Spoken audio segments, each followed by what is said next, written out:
कोनो देवर अपना भौजाई से कहता ए भौजी बड़ा दिन पर दिन मोटाइल जातलू का कहता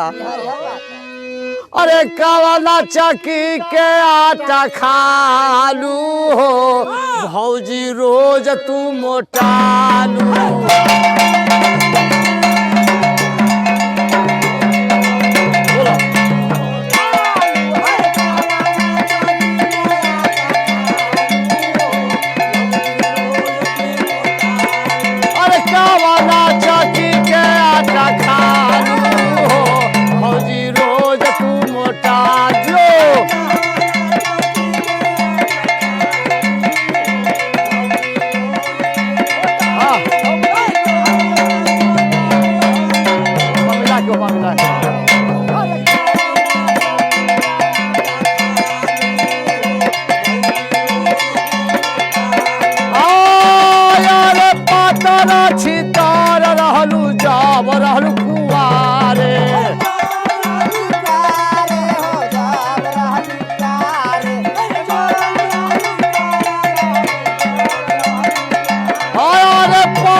तोहर बढ़े लागल भार हो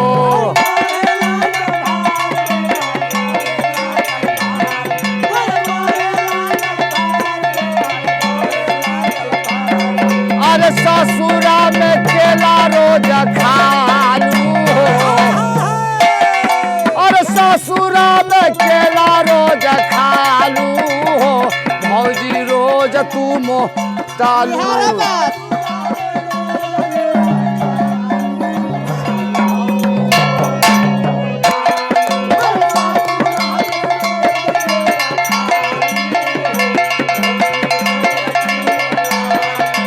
कावना चक्की के आटा खालू हो भौजी रोज तू मोटालू लो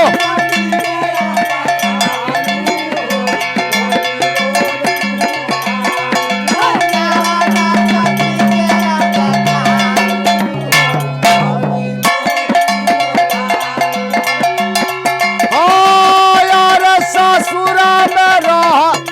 ससुरा में आइलू भइल साजना से भेंट हो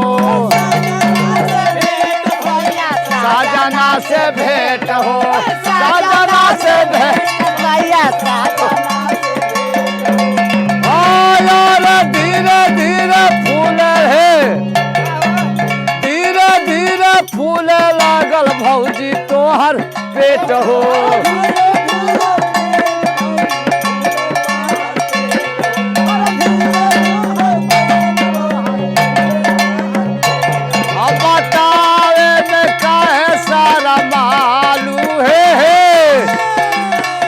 बतावे में काहे सारा मालू हो भौजी रोज तू मोटालू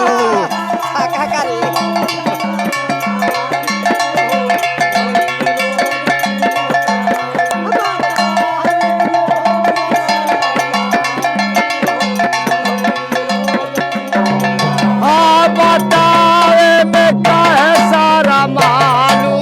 हो भौजी रोज तू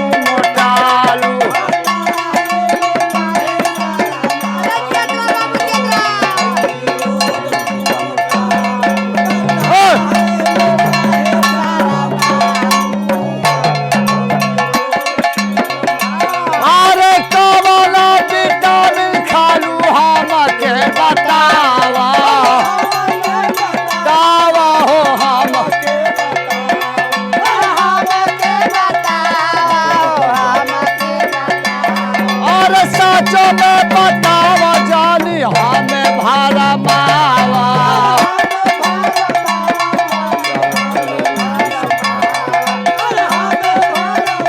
हाँ ठीक है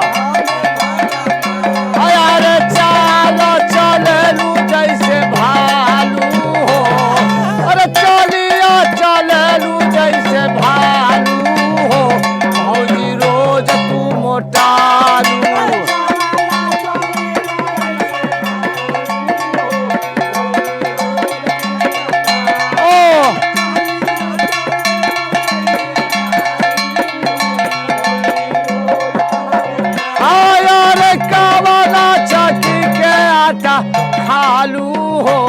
भौजी रोज तू मोटालू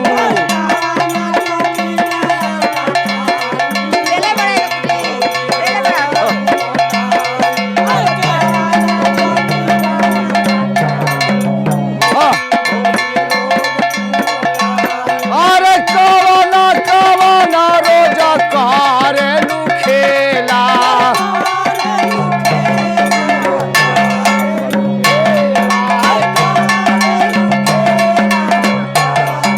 अरे कहा कभी मुला रोज खात बारू केला